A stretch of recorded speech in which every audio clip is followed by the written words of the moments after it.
vous donne rendez-vous sur TV77 Mandembo avec les rendez-vous de Joseph Poulou. Un tour d'horizon, l'actualité socio-culturelle en France, en Afrique et dans le monde.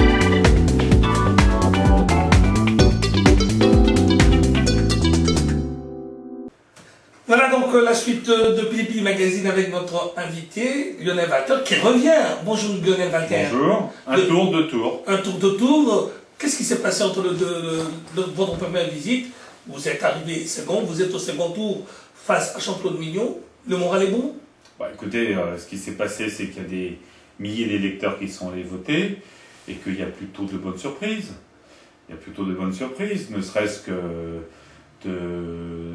d'être premier sur la ville de Melun, tout seul, c'est-à-dire porté par le PS et le Parti radical de gauche, sans même les autres forces de gauche. J'arrive en tête, là où mon adversaire député de Melun avait choisi comme suppléant le maire de Melun pour être sûr de bien border ce secteur, et moi qui ne suis pas de Melun, mais je m'y suis de mieux en mieux dans Melun, hein, eh bien j'arrive en tête. Donc ça c'est une première chose. La deuxième,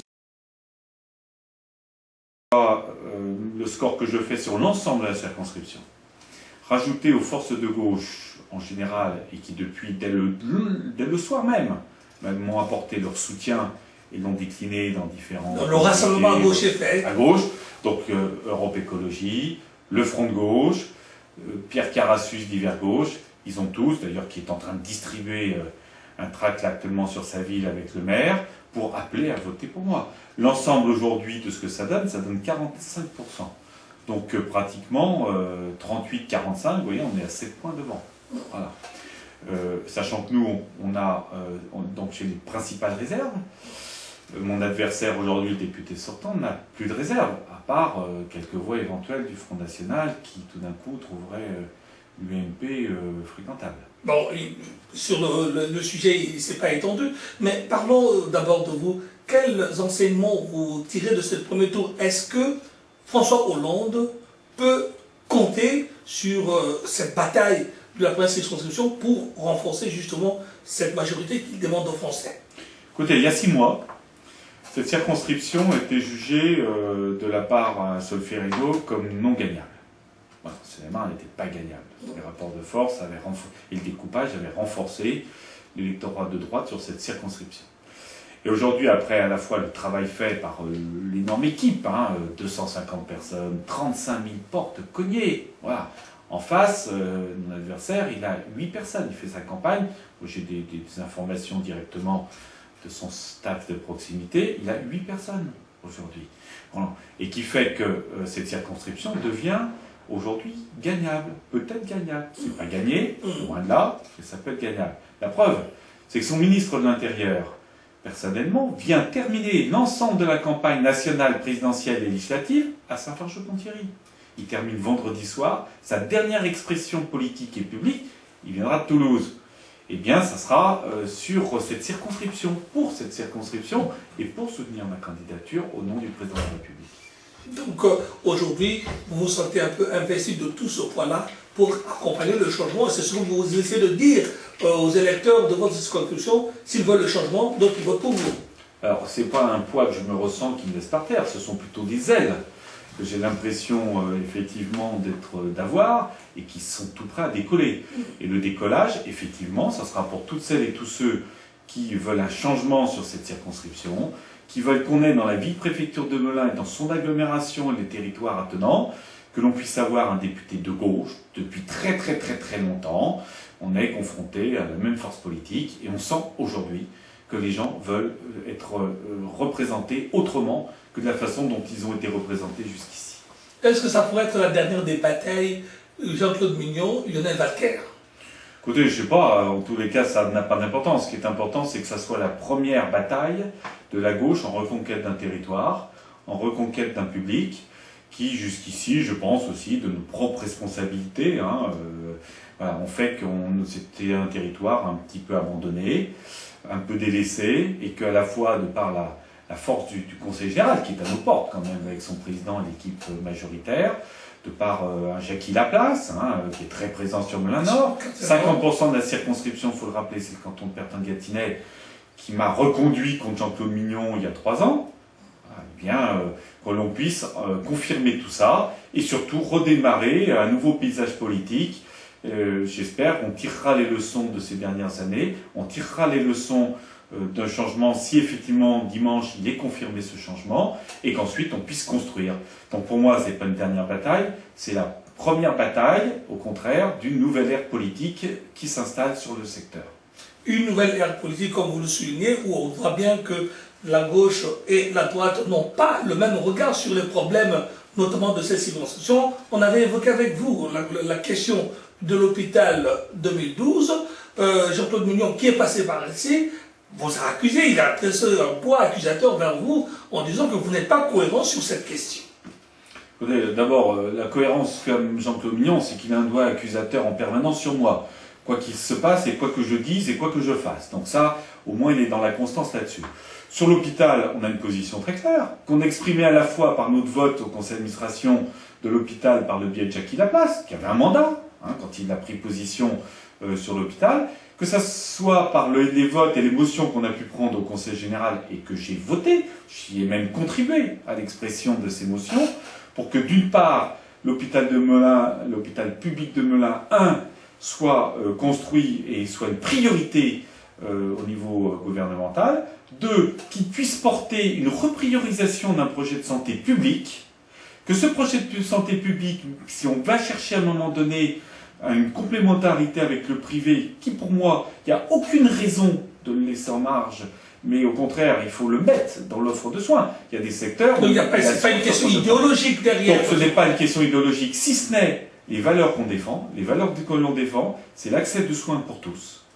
Et qu'on ait un hôpital référent qui travaille territorialement, qui soit à la tête d'un projet de santé territorial. Voilà. Donc vous rassurez quelque part ces hôpitaux privés, ces cliniques privées qui pourraient être associés à ce projet hôpital. Tout à fait. Si ce n'est que, moi ce que je dis, c'est que je n'irai pas, et on n'a jamais soutenu un projet qui à un moment donné faisait partir la chirurgie publique totalement de l'hôpital de Melun, la chirurgie de nuit, c'est le cœur de métier de l'hôpital, donc il y a des éléments un peu emblématiques qu'il faut remettre dans un projet de santé. Mais on sait qu'aujourd'hui, porter un projet de service, pas d'investissement, parce que l'investissement sera public. La partie privée portera le sien. Mais l'investissement doit être public. Par contre, au niveau des services, il y a une priorité du service public qui doit être réaffirmée, chose qui n'est pas. Et dans le projet de M. Mignon, là, je ne l'accuserai pas d'ambiguïté. Là, c'est très clair. Il a voté et au niveau national et au niveau local le transfert de la santé publique au privé. Voilà. C'est ce qu'il était en train de se faire ici. Et lui, il a accompagné à la fois ses projets et autres. Et nous, on dit non. Moi, je dis non. J'ai toujours dit non. Je continuerai à dire non. Et demain, le premier engagement que je prendrai, c'est de prendre un rendez-vous avec le ministre de la Santé, avec mon collègue Olivier Faure, qui a de grandes chances d'être élu. Oui, qui est très bien positionné aussi, oui. Plus que moi. Voilà. Donc nous, la bataille, elle est encore à mener jusqu'à dimanche soir. Lui aussi. Mais en tous les cas, et nous irons ensemble.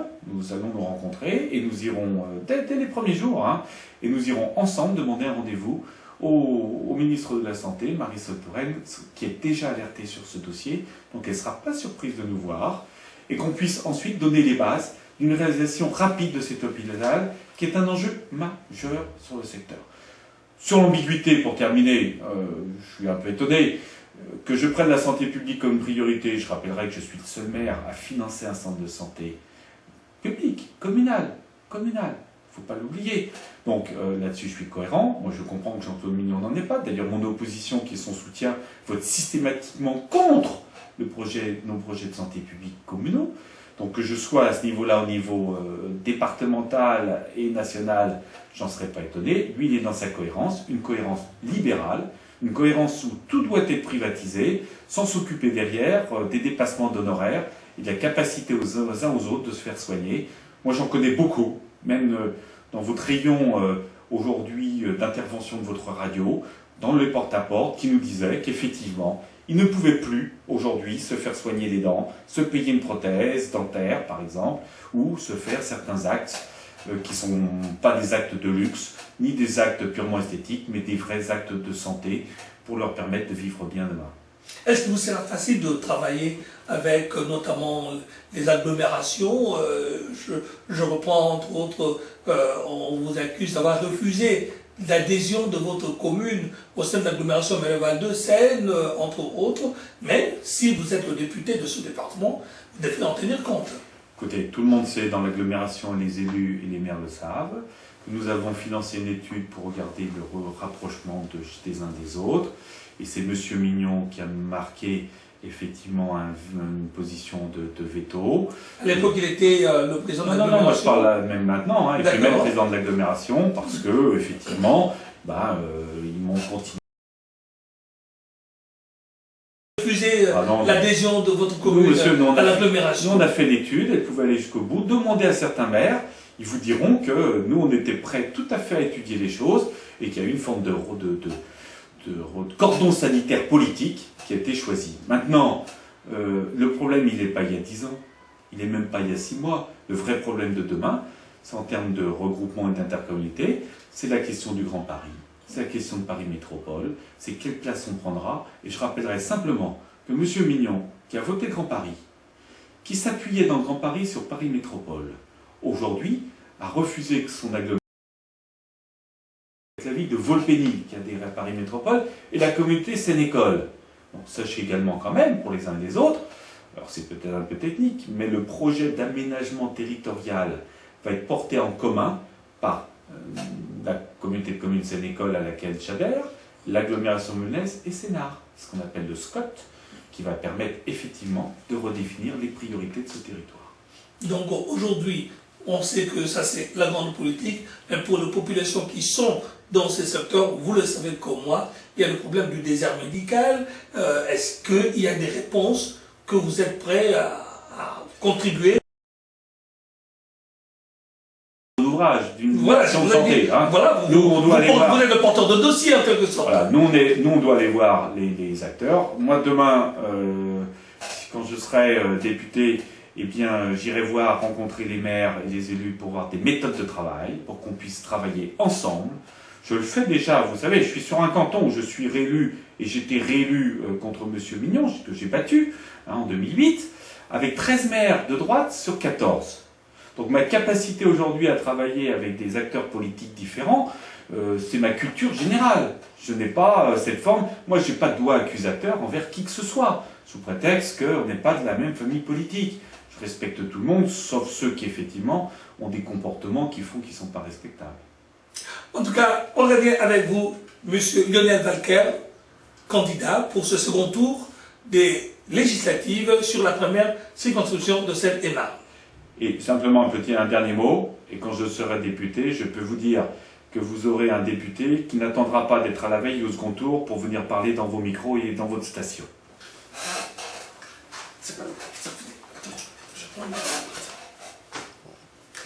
La suite de cet entretien avec notre invité Lionel Walker, la gauche a souvent souffert d'un manque de reconnaissance au sein de cette partie de la Seine-et-Marne.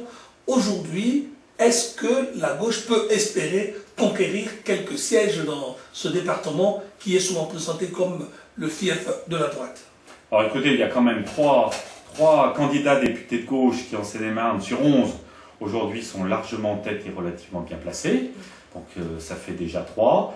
Après, on pense qu'effectivement, entre 5 et 7 circonscriptions peuvent aujourd'hui basculer à gauche, et notamment sur le sud, où là, on peut avoir à la fois sur Sénart, on avait Jean-Claude Mignon quand même, qui était député, puisqu'il était député d'une grande circonscription qui était découpée.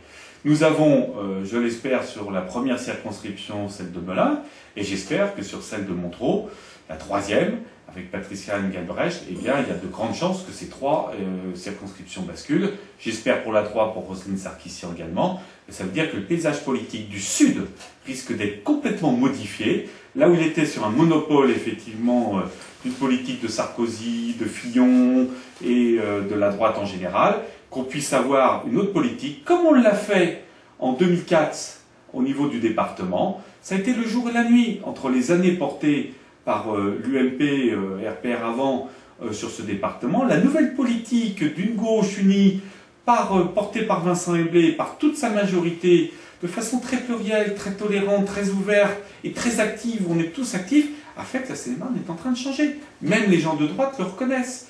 Eh bien, ce qui s'est passé au niveau départemental, nous, on s'engagera à le faire aussi pour ce Sud, et notamment pour cette ville-préfecture, qui ne doit pas continuer à se paupériser comme elle le fait, mais doit être une force dynamique de ce Sud-territoire, et c'est à elle de porter le leadership.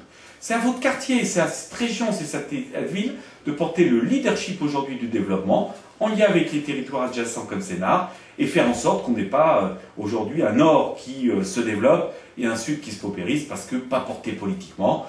Vous parliez tout à l'heure de l'hôpital, je crois que pour moi c'est le dossier emblématique qui montre aujourd'hui la carence politique et ce que ça coûte à la population dans la vie de tous les jours. Vous avez été bien élu sur les quartiers nord, les zones urbaines. Qu'est-ce que vous avez à apporter aussi aux zones rurales de notre département, notamment sur cette circonscription? Alors, on est d'autant plus bien élu sur, effectivement, côté Melun-Nord, mais on est majoritaire partout, sur les 3 cantons, aujourd'hui. Hein, la gauche est majoritaire sur les 3 cantons. Et la gauche réunie fait 45%. C'est pas les scores de François Hollande, ça peut peut-être correspondre. C'est la gauche réunie dans les forces politiques qu'on vous a données suite au premier tour. Gauche réunie, 45%. UMP, porté par Jean-Claude Mignon, et la politique de Sarkozy, 38%. Voilà.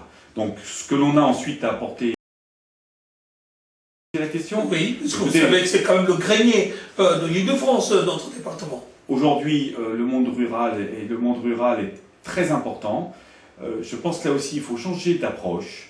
Nous étions dans un monde rural très conservatoire, qu'il fallait surtout pas bouger, qu'il fallait hyper protéger. On n'est pas du tout là-dessus.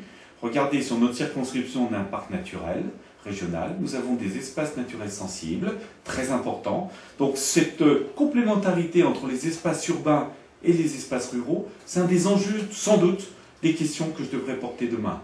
Et ça ne m'étonne pas que mon adversaire soit sorti du parc naturel régional du Gâtinais, là où il était, parce que, effectivement, ne comprenant pas les nouvelles politiques qu'on est en train de mener là-dessus, sur les questions de politique publique d'accompagnement dans les milieux ruraux des services publics, notamment de santé, sur les questions d'emploi et par exemple sur les réflexions sur les télécentres de travail, sur les questions également de nouvelles politiques par rapport à l'énergie et les biodiversités. Eh bien, ces questions-là, il ne faut pas opposer la ville à la campagne, il faut au contraire montrer que ces territoires sont complémentaires, que l'un et l'autre participent au bonheur et au bien-être de chacun. Le bien-être et l'épanouissement de l'être humain, je vous le rappelle, c'est le premier principe du développement durable. Les premières décisions du gouvernement Hollande sont là. Entre autres, on parlera notamment de l'augmentation de 25% de l'allocation de rentrée. À côté de ça, quelles sont les raisons qui doivent pousser vos élèves qui sont dans cette situation de ne pas rester chez eux et d'aller voter dimanche?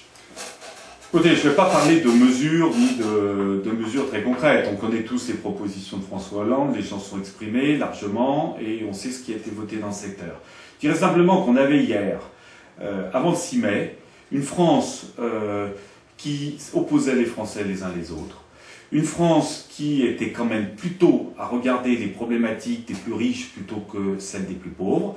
Eh bien, nous, demain, c'est clair, c'est la France, et je contribue à ces valeurs-là, et c'est l'essence même de mon histoire et de ma vie, à faire en sorte qu'on ait une France de l'équité, une France de la justice, une France de la solidarité, une France de la tolérance, une France de la diversité étant au service de la richesse des uns des autres et non pas une forme d'appauvrissement. Donc là où on voyait comme principal problème eh bien, les étudiants étrangers que qu'il fallait plus garder, qu'il fallait renvoyer chez eux, moi je dis mais voilà, ça c'est l'expression même d'une vision qui est complètement à côté des réalités de nos besoins. Il faut qu'on puisse aujourd'hui remettre ces valeurs-là. Il y a eu une sorte de parenthèse dans l'histoire française, parce que ces valeurs-là ont pu être à un moment donné aussi portées par un peu une histoire de la droite. Regardez le dernier ouvrage de Vinocq sur le sujet, sur l'histoire des droites, eh bien vous voyez qu'on est vraiment dans une parenthèse de Sarkozy. Et qu'on le veuille ou non, le député actuel a voté toutes les lois aujourd'hui qui ont été mises sur pied, qui ont fait cette France dont on ne veut plus. Donc moi je dirais, pour celles et ceux qui partagent aujourd'hui une forme d'idéal de société, elle ne va pas se construire toute seule. Il faut la construire, mais on la construira ensemble. Je vais créer les outils de lien, parce que dans la gouvernance et le lien à l'habitant, Il y a de nouveaux outils à mettre sur pied. Aujourd'hui, c'est pas en se pointant à 1h moins le quart sur le marché de Montaigu, à 6 ou 8 VIP, qu'on fait ce lien à l'habitant. Les habitants nous ont vus encore une fois, 35 000 portes, 250 personnes qui sont allées à la rencontre. On est revenu avec des problèmes, avec des contacts, avec des liens. Et bien ça, si vous voulez enrichir ce lien, revenir dans la gouvernance d'hier, pour ne voir des élus dans votre radio qu'une fois en 5 ans, la veille de votre émission, la veille d'un second tour parce qu'on se sent un peu en difficulté, eh bien si on veut d'autres types de relations, eh bien il faut voter dimanche, il faut voter dimanche 17 juin, et il faut voter Lionel Walker, candidat de François Hollande. Merci Lionel Walker, et bonne chance. Je fonce. Il fallait le sentir là. Non mais ça c'est très bien.